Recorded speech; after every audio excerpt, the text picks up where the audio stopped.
नमस्कार दोस्तों, स्वागत है आपका द ग्राउंड रिपोर्ट में। मैं हूं समीर आत्मनिश। एसएससी जीडी ग्रेड के तमाम छात्र, तमाम वो अभ्यर्थी जिनको परीक्षा देने के बाद, फिजिकल टेस्ट पास करने के बाद, रिटन टेस्ट पास करने के बाद, यानी चयन होने के बाद, सिलेक्शन होने के बावजूद उनको नियुक्ति पत्र नहीं मिला है, ऐसे 5-6 हज़ार अभ्यर्थी हैं। उन्होंने करीब 1.5 साल से वो लगातार आंदोलन कर रहे हैं, विभिन्न तरीकों से, लोकतांत्रिक तरीकों से। काफ़ी दिनों तक दिल्ली के जंतर मंतर पर प्रदर्शन किया उन लोगों ने। उसके बाद नागपुर में उन लोगों ने आमरण अनशन किया, तमाम छात्रों ने। अभी पिछले करीब 45 दिनों से नागपुर से उन लोगों ने पदयात्रा शुरू की, तिरंगा यात्रा, हाथ में तिरंगा लेकर के वो निकले और वहां से दिल्ली का उन्होंने मार्च किया। करीब 1,000 किलोमीटर की यात्रा पैदल तय करते हुए वो 2 दिन पहले, यानी शुक्रवार को वो आगरा आए। आगरा आने के बाद उनके साथ अभी तक, जैसा कि छात्रों ने बताया और हम लोग भी लगातार ऑब्जर्व कर रहे हैं, उसको देख रहे हैं, वहाँ उन लोगों को शांतिपूर्वक गुजरने दिया गया। चूंकि वो शांतिपूर्वक चल ही रहे हैं, अपनी मांगों को लेकर के कुछ तख्तियाँ लिए हुए हैं, हाथ में तिरंगा लिए हुए हैं, कहीं किसी गांव में रुक रहे हैं, कहीं रुक रहे हैं, स्थानीय लोग भी उनकी मदद कर रहे हैं। और यही नहीं, छात्रों का यह कहना है कि लगातार जहाँ से वो चले आ रहे हैं, महाराष्ट्र के इलाके पड़े, मध्य प्रदेश का इलाका पड़ा, उन सारे जगहों पर प्रशासन भी उनकी मदद कर रहा है, उनके साथ कोऑपरेट कर रहा है। चूंकि वो कोई ऐसा काम वो कर नहीं रहे हैं, अपने अधिकार की मांग के लिए दिल्ली जा रहे हैं, तो उनका बाकायदा सहयोग किया जा रहा है। आगरा में उन छात्रों के साथ कुछ ऐसा हुआ कि एक गुरुद्वारे में वो रुके। यहाँ भी प्रशासन ने पहले सहयोग किया, लेकिन अचानक पूरी एक जो सुरक्षा कर्मियों की फौज थी, जिस गुरुद्वारे में वो लोग रात में रुके हुए थे, उसको घेर लिया गया। वहाँ से उनको कहा गया कि अब आप लोग जाइए यहाँ से, और अलग अलग बसों में भर करके उन लोगों को अलग अलग जगहों पर, किसी को मुरैना भेज दिया गया, किसी को भरतपुर भेज दिया गया, किसी को कहीं भेज दिया गया। अलग अलग इलाकों में कौन कहाँ का है ये नहीं पूछा गया, बसों में भरा और कहा अब आप लोग जाइए। अब बहुत से छात्र उसमें परेशान होने लगे, कुछ छात्रों को हिरासत में भी लिया गया। कुछ ऐसे छात्र हमारे संपर्क में आए, हमने उनसे संपर्क करने की कोशिश की। उनमें बहुत सी छात्राएं भी हैं, लड़कियां भी हैं, और ये सारे लोग परेशान हैं। बहुत से लोगों का संपर्क नहीं मिल पा रहा है, तो कुछ छात्रों से हमने बात करने की कोशिश की। तो इस पूरी बातचीत के लिए हमारे साथ कुछ अभ्यर्थी जुड़ रहे हैं, जो खुद भी इस यात्रा में चल रहे हैं, नागपुर से लेकर के और आगरा तक तो पहुंचे हैं। अब देखना है कि दिल्ली पहुंच पाते कि नहीं। सुनील लांबा हैं, प्रदीप पटेल हैं।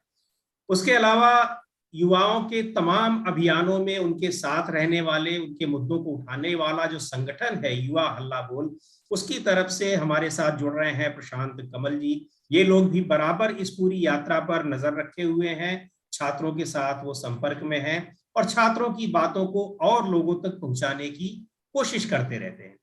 तो सबसे पहले शुरुआत हम प्रदीप आपसे करेंगे। आपसे हमारी कल भी बात हुई थी।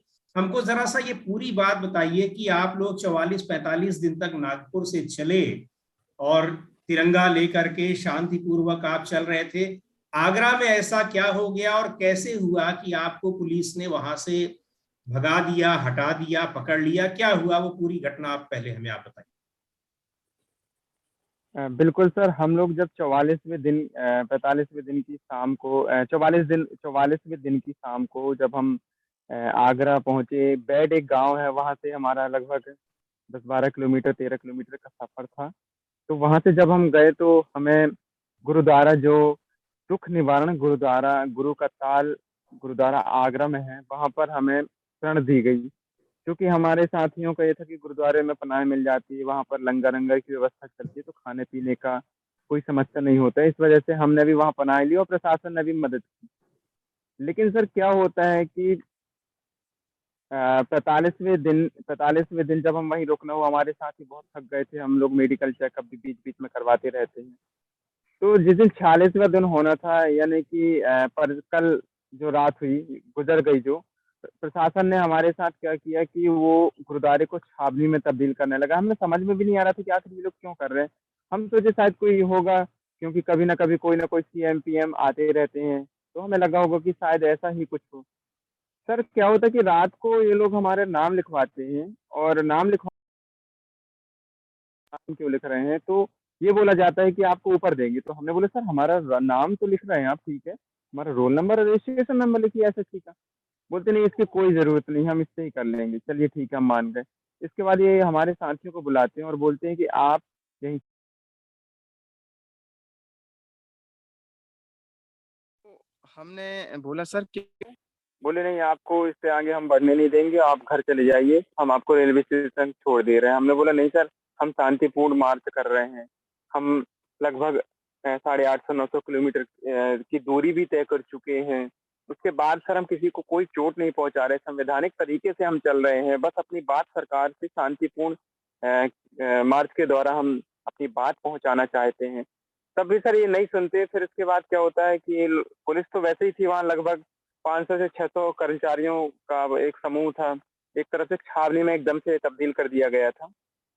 4 बजे सर क्या होता है कि ये लोग रात भर तो परेशान की, 4 बजे हमारे सभी साथियों को जबरन उठाया गया। बोले नहीं, चलो चलो यहाँ से चलो। जब हमारे साथियों को जबरन वहां से बाहर निकाले, उसके बाद पूछा कि सर आप कहाँ ले जा रहे, तो बोले हम सबको हम एक जगह यहाँ से दूर लेके जाएंगे। हमने बोला नहीं सर, ऐसे कैसे हो सकता है, हम जब किसी को कोई नुकसान नहीं पहुंचा रहे तो आप ऐसा कैसे कर सकते। सर बिना कुछ बोले जबरन बसों में भरा गया, और एक जगह ले जाने के नाम पर सबको अलग अलग जगह, किसी को मुरैना छोड़ा, किसी को इटावा छोड़ा, किसी को अलीगढ़ छोड़ा, किसी को भरतपुर रेलवे स्टेशन छोड़ा। सर तमाम जगह लड़कों को तितर बितर कर दिया, और हमारे 10 साथियों को वहीं स्थानीय जेल में, थाने में सर लगभग रखा गया सर। 10 से 12 घंटे पूरे दिन भर रखा गया। जी सर। तो ये सुनील, आपने ये बताया प्रदीप कि अब वहां से आप लोगों को अलग अलग जगहों पे भेज दिया गया। तो ये जो लोग जहाँ के थे, चूंकि आप लोगों के साथ ये मुझको लगता है कि कई राज्यों के छात्र जुड़े हैं, जो जो भी इससे जिनका भी इससे मतलब है, लगभग कितने छात्र हैं? 400 छात्र के करीब हैं आप लोगों के साथ उस यात्रा में। बिल्कुल सर, बिल्कुल तो सर, 350 से इन 400 छात्र हैं ये हम। लोग जहाँ के रहने वाले हैं वहां भेजा गया इनको, या फिर जिसका जहां मन किया वहां भेज दिया गया? ये किस तरीके से भेजा गया? सर एक आप ये ही लोग थे, और सर नेम प्लेट, बिना नेम प्लेट के ये लोग थे सर। नेम प्लेट कोई नहीं लगाया था। और सर जब बसों में भरा गया सर, तो ये एटलीस्ट सर 3 घंटे तक हम लोग पानी मांगते रहे कि सर पानी दे दीजिए, मैडम पानी दे दीजिए। सर बिल्कुल पानी पिलाया भी नहीं गया। और सर ऊपर से दिल्ली यूपी पुलिस सर ऐसे एलिगेशन लगाने लगी कि आप देशविरोधी नारे लगाने लगे। सर ये आप सोच सकते हैं सर, हम अर्धसैनिक युवा हैं, अनुशासन, डिसिप्लिन, शांति व्यवस्था हमारा काम है। और आज खुद देख रहे हो कि सर नागपुर से दिल्ली 800 न 850 किलोमीटर आ गए, किसी को न चोट पहुंची, न किसी को कुछ प्रॉब्लम हुई। और आज ये एलिगेशन लगाकर कहीं ना कहीं सोची समझी साजिश है सर। हम युवाओं के इस कठोर और इतने परिश्रम के इस आंदोलन को बर्बाद करने की कोशिश की जा रही है, और ये सत्यता है सर। सुनील लांबा, अगर आप मेरी बात सुन रहे हो तो पहले तो आप ये बताइए आप कहाँ से हैं, और आप शुरू से यात्रा में साथ हैं या आपने बाद में ज्वाइन किया है? अपने बारे में बताइए सुनील। जी सर, धन्यवाद मिश्रा सर।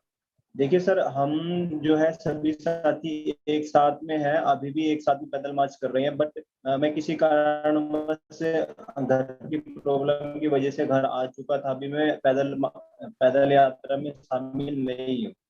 तो एक्चुअली मैं बताना चाहूंगा कि हम पिछले लगभग 2 सालों से पहले हमने दिल्ली में धरना प्रदर्शन किया। उसके बाद हम नागपुर गए, नागपुर में हमने आमरण अनशन किया। उसके बाद में फिर हम जो है पैदल मार्च वहां से स्टार्ट किया। कई बार हमको मीटिंग का ऑफर भी किया गया, लेकिन सब वो हमारे साथ में सिर्फ छलावा था, उसके अलावा और कुछ नहीं था। कई मंत्रियों ने और कई अधिकारियों ने हमको आश्वासन भी दिया कि हम आप लोगों की मीटिंग करा देंगे, लेकिन वो सिर्फ हमारे साथ में एक तरीके से छलावा था, उसके अलावा और कुछ भी नहीं था। रामदास अठावले जी ने हमको नागपुर में आमरण अनशन तोड़वाया था 75 दिन के बाद। उन्होंने बोला था कि मैं आपको आश्वस्त करता हूं कि आपकी बात में मैं साजिश तक बिल्कुल निश्चित तौर पर कराऊंगा। लेकिन जैसे ही 10 जून आई थी, तो वहां से हमारे कुछ साथियों को धक्के मार करके, जो उनका मतलब कि भवन था, जो जहाँ पे उनका आवास था, वहां से हमको धक्के मारकर हमारे हमारे साथियों की कॉलर पकड़ करके बाहर निकाला गया था।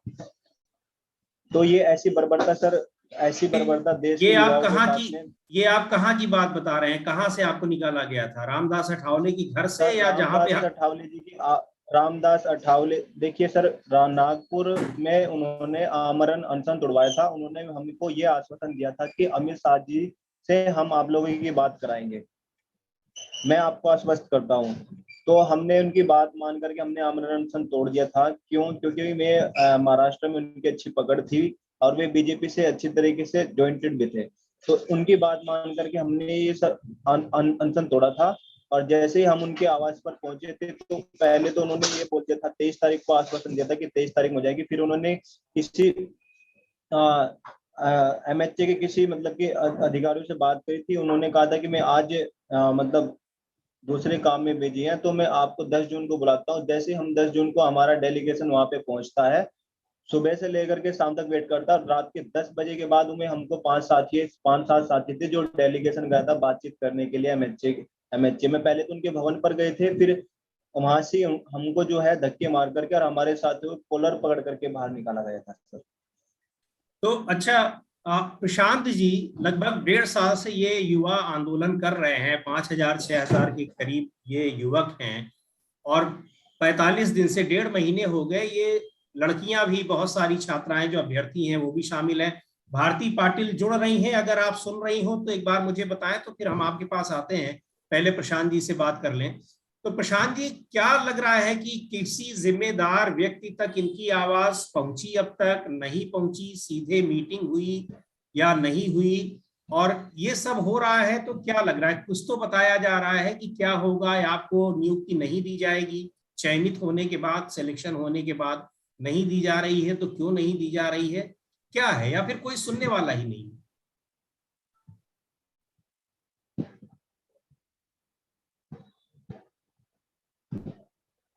सर माइक अनम्यूट है प्रशांत सर आपका। जी माफ कीजिएगा। सबसे पहले तो जो इन लड़के लड़कियों की जो ये टीम है, इनके जज्बे को सलाम करना चाहूंगा, क्योंकि पिछले 2 साल से तो मैं ही देख रहा हूं कि ये कहां कहां पे और किस तरह से जो है प्रदर्शन कर रहे हैं। पिछले साल करीब 400, 450, 500 लड़के जो दिल्ली में जो है जंतर मंतर पे आए थे, और पिछली बार भी इनके साथ यही हुआ था। शुरुआत में जब इनको बुलाया गया तो यहाँ पे जंतर मंतर से ये कह के उठाया गया कि आपको 16-17 अगस्त को आपको मीटिंग करा देंगे। और जो बड़े दिल्ली पुलिस के बड़े अधिकारी ने इन लोगों को आश्वासन दिया था, और उसमें जब उन्होंने नहीं मिलाया तो फिर जब ये जमा हुए तो सभी लोगों को डिटेन कर लिया गया था, जिसमें अपने साथी जो है रजत यादव और ऋषभ रंजन भी थे।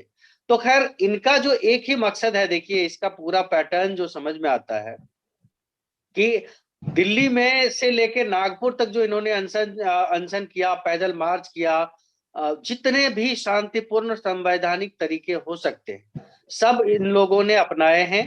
और फिर भी कोई मतलब एक पर्सन ऐसा जिम्मेदार जो है नहीं आया जो कि इनको ठोस आश्वासन दे सके। और मांग पूरी करने की तो बात दूर है, एक ठोस आश्वासन देने के लिए, एक संवाद करने के लिए भी कोई नहीं आया।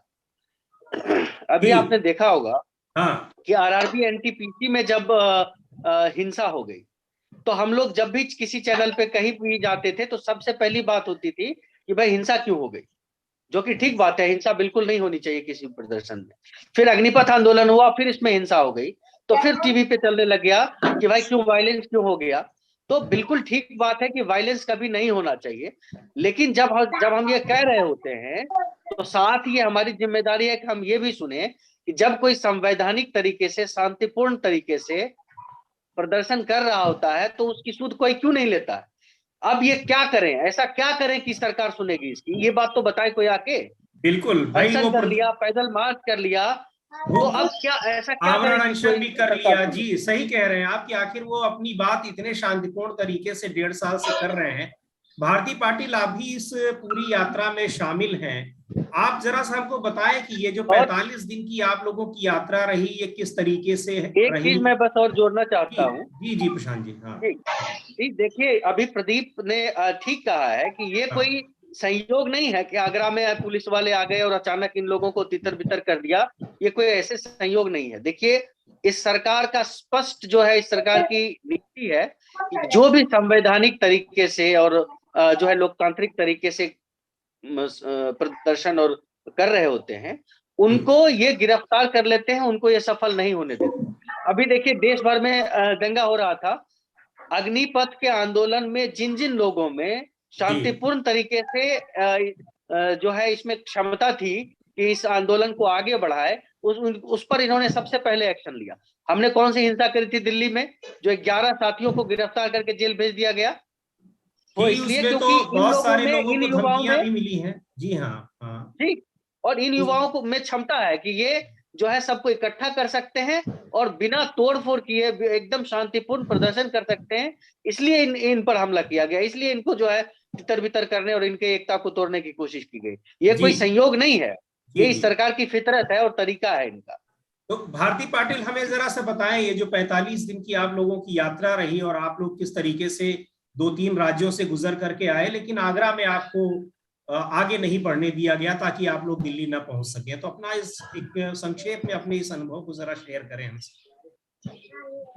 सर, मैं आपको ना शुरू से बताना चाहती हूँ। हम दिल्ली में 1.5 साल हमने आंदोलन किया। वहां पे भी हमें मतलब लास्ट एंड में हमको बताया गया कि आपकी मीटिंग अमित शाह जी से करवा देंगे, फिर आप घर चले जाओ। ऐसे हम बात मानकर हम सब लोग घर चले आए।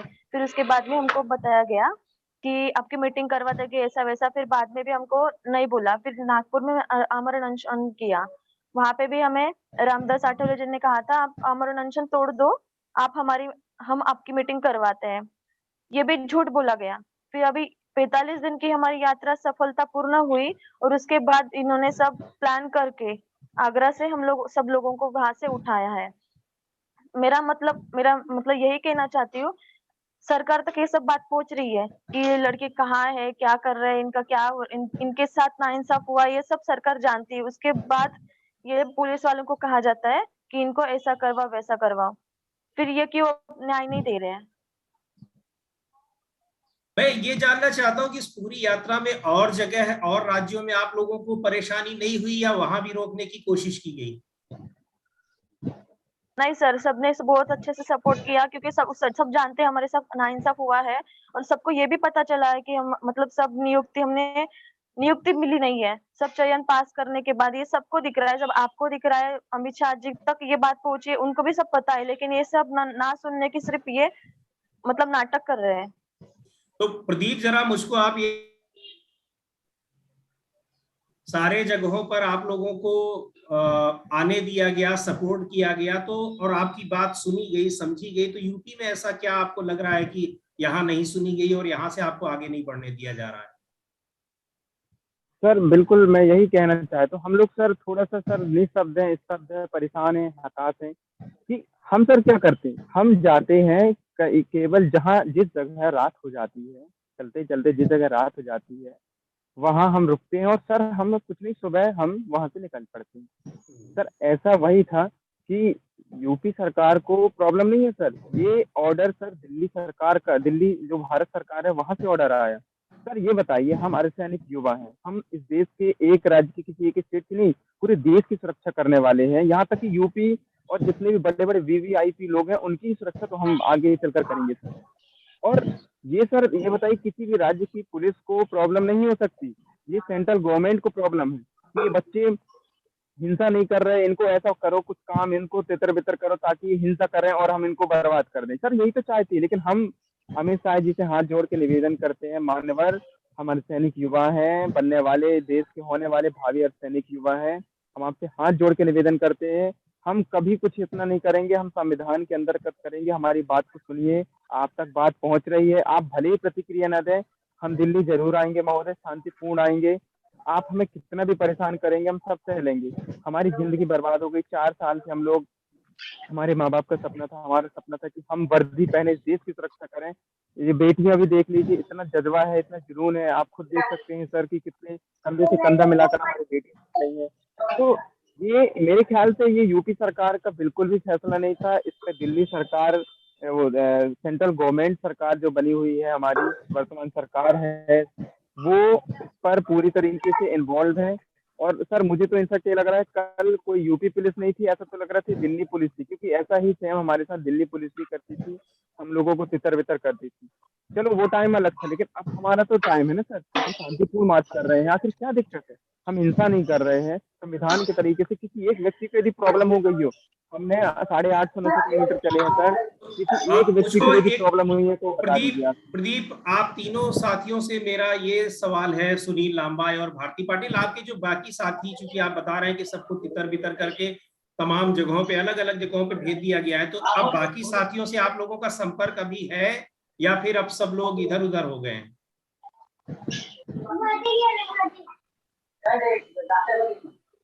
बिल्कुल सर, मैं बताना चाहूंगा कि देखिए, हम पहले भी एक 3 साल पहले भी हम एक दूसरे को नहीं जानते थे।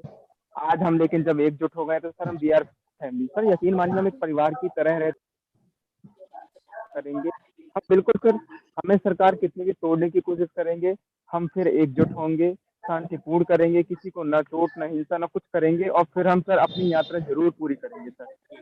प्रशांत और जी, माननीय अमित शाह जी, प्रशांत जी, ये जो बहुत संक्षेप में बताइएगा, हम लोगों का समय समाप्त हो रहा है।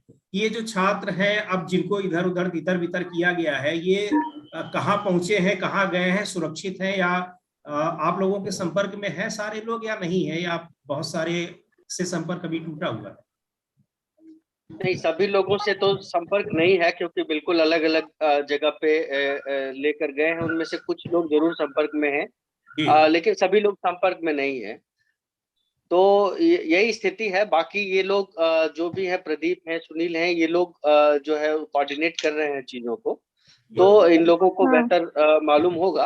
लेकिन ये सोचने वाली बात है कि ये मतलब सरकार को ये सोचना चाहिए कि देखिए, एक जो है एक जो है युवाओं का समूह अपनी मांगों को लेकर लगातार जो है 2-2.5 साल से ज्यादा हो गए ये प्रयासरत हैं। अभी तक क्यों इसका जो है कोई संवाद नहीं किया गया है इससे? जी बिल्कुल अभी कुछ बिल्कुल, दिन इस पहले पर बात होनी चाहिए, और मुझे लगता है कि शायद अब कुछ सुनवाई जरूर हो चुकी, 1.5 साल से ज्यादा समय हो गया, हर तरीके के लोकतांत्रिक तरीके अपना चुके हैं ये युवा छात्र, सुनवाई होनी चाहिए। हम आप लोगों से फिर संपर्क करेंगे जब आप लोग एक बार फिर से सारे एकजुट हो जाएंगे, बात करेंगे आपकी समस्या, कोशिश करेंगे कि आपकी समस्या को पहुंचाई जाए जिम्मेदार लोगों तक। बहुत बहुत धन्यवाद प्रशांत कमल आपका हमसे जुड़ने के लिए, सुनील लांबा, प्रदीप पटेल और भारती पाटिल, आप सभी का। आप सभी लोग अपना ख्याल रखिए और इसी तरीके से लोकतांत्रिक तरीके से अपनी बातों को आप आगे बढ़ाते रहिए, रखते रहिए। मुझे लगता है कि सुनवाई जरूर होगी। बहुत बहुत धन्यवाद।